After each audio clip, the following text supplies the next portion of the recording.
Hello everyone. Today, I will show you how to connect your Oculus Quest 2 to Steam. First, on your PC, make sure that Steam is open. You also need to have Steam VR installed. If you do not have it, you can find it for free in the Steam store. Installing Steam VR is important because it allows your Quest 2 to communicate with Steam. Next, pick up your Quest 2 headset.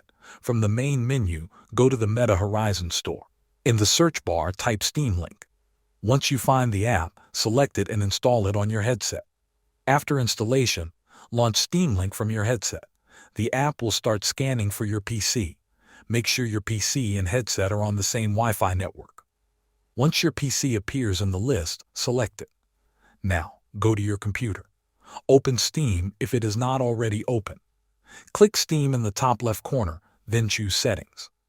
In the Settings menu, select the Remote Play tab. Click the Pair Steam Link button.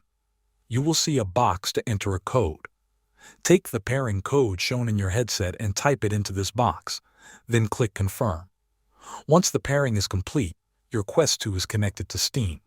You can now see your Steam library inside the headset and launch any Steam VR game directly. Thanks for watching.